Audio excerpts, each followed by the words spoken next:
First బెటాలియన్‌లో దాదాపు 130 మంది ఉన్నారని చెప్తున్నారు. వీళ్ళని ఇప్పుడు బర్సే దేవి అనే ఒక ఆవిడ కమాండర్‌గా ఉంది. ఆమెతో పాటు పప్పారావు అనే ఆయన కూడా కమాండర్‌గా ఉన్నాడు. వీళ్ళిద్దరు బర్సే దేవి, పప్పారావు ఆధ్వర్యంలో ఈ ఫస్ట్ బెటాలియన్ నడుస్తుంది. ఫస్ట్ బెటాలియన్ గాని అటాక్ చేసి మ్యాక్సిమం చంపేయగలిగితే ఇంకా ఉద్యమం ఏమి ఉండదనేది ఈ సుందర్రాజ్ చెప్తున్నాడు. మ్యాక్సిమం అక్కడ బస్తరు, నారాయణపూరు, తర్వాత సుక్మా ఈ 3 ఏరియాల్లోనే 150 మంది మావోయిస్టుల వరకు ఇడ్మా ఆధ్వర్యంలో ఉన్నారనేది సుందర్రాజు ప్రకటించాడు. సో వీళ్ళకిప్పుడు ఆపరేషన్ ఒకటి మొదలుపెట్టారు. అదేంటంటే సర్జికల్ స్ట్రైక్ చేయడం. ఇప్పటివరకు ఏంటంటే సర్జికల్ స్ట్రైక్స్ అనేవి చేయలేదు. సర్జికల్ స్ట్రైక్స్ అంటే ఏంటి, మనం పాకిస్తాన్లో చూసాం. అంటే మనం సర్జికల్ అంటే కరెక్ట్గా ఎక్కడ సర్జరీ అంటే ఏంటి, బాడీలో ఏ పార్టు ఎక్కడ ఇదవుతుందో కరెక్ట్గా దాని దగ్గరే సర్జరీ చేయడం.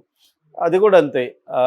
శత్రువు ఎవరు అనుకుంటే వాళ్ళనే కొట్టడం, పక్కన ఎవరికి క్యాజువాలిటీస్ అంటారు, పక్కన వాళ్ళకి ఏమీ లేకుండా దెబ్బ తగలకుండా కరెక్ట్గా కొట్టడం. మావోయిస్టులు ప్రజలతో నిరంతరం ఉంటారు కాబట్టి వాళ్ళని సర్జికల్ స్ట్రైక్ అంటే ఎయిర్ బాంబులు వేస్తే మిగతా ప్రజలు కూడా చనిపోయే అవకాశం ఉంది. దానివల్ల ప్రభుత్వ వ్యతిరేకత వస్తుంది కాబట్టి మావోయిస్టులు మాత్రమే ఐసోలేట్ చంపాలనేది ప్రధాన ధ్యేయం. ఇప్పటికి కూడా ఒక 50 గ్రామాలు మావోయిస్టులకి స్ట్రాంగ్ గ్రామాలు, ఇందాక చెప్పిన సుక్మా, బీజాపూరు, బస్తరు, ఈ మూడిట్లో ఒక 50 గ్రామాలు మావోయిస్టులకి స్ట్రాంగ్ ఉన్నాయి. ఆ ఏరియాలోనే వీళ్ళు ఉన్నారని చెప్తున్నారు.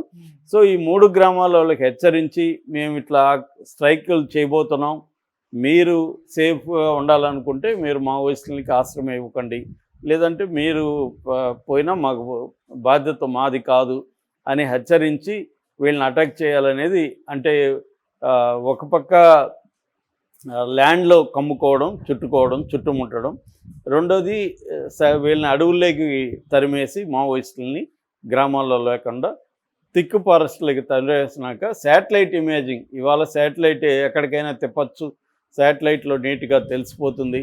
అట్లాగే దాని ఏమంటారు, వేడిని కనిపెట్టే డ్రోన్ టెక్నాలజీ ఉంది. అంటే థర్మల్, దీంతో ఎక్కడ వీళ్ళు వంట వండుకున్నా లేకపోతే మంట వేసుకున్నా కూడా, ఇవాళ చలికాలం కూడా కాబట్టి మంటల్లో కూడా వేసుకునే అవకాశం ఉంటుంది. సో ఎక్కడ మంట ఉన్నా వేడిని అది పసిగట్టగలదు. సో అలాగా సర్జికల్ స్ట్రైక్ అంటే మనం ఒక పాకిస్తాన్ మీద వేరే దేశంలోనో వేసే కైండ్ ఆఫ్ ఎయిర్ స్ట్రైక్స్ని మావోయిస్టుల మీద ఉపయోగిస్తేనే త్వరగా వీళ్ళని అంతం చేయొచ్చు అన్న ఒక ప్లాన్ కనబడుతుంది. సో మరి దీనివల్ల నిజంగానే మావోయిస్టులు అంతమైపోతారా, లేకపోతే ఈ లోపల హిడ్మా అండ్ తిరుపతి వీళ్ళిద్దరు సరెండర్ అయినా కూడా గణపతి వచ్చి పోరాడే పరిస్థితి లేదు. ఎందుకంటే ఆయన 76 ఏళ్ళు అంటే ఆయన నడిచే పరిస్థితి లేదు, కదిలే పరిస్థితి లేనప్పుడు ఆయన ఎక్కడికి వస్తాడు. కాబట్టి ఉన్నది ఇంకా తిరుపతి కంటే కూడా హిడ్మానే గ్రౌండ్లో పనిచేస్తున్నాడు. రెండోది హిడ్మా గొత్తుకోయ కమ్యూనిటీ కాబట్టి ఆ కమ్యూనిటీ వాళ్ళే ఎక్కువగా పిఎల్జిఏ బెటాలియన్ నెంబర్ 1లో ఉన్నారు. గత 15 ఏళ్ళుగా చేస్తున్న పెద్ద యాక్షన్లన్నీ కూడా హిడ్మా ఆధ్వర్యంలో జరుగుతున్నాయి. 2010లో దంతివాడలో జరిగిన అటాక్లో 76 మంది సిఆర్పిఎఫ్ జవాన్లు చనిపోయారు. చరిత్రలో అతిపెద్ద నష్టం సిఆర్పిఎఫ్కి ఇదే అనమాట.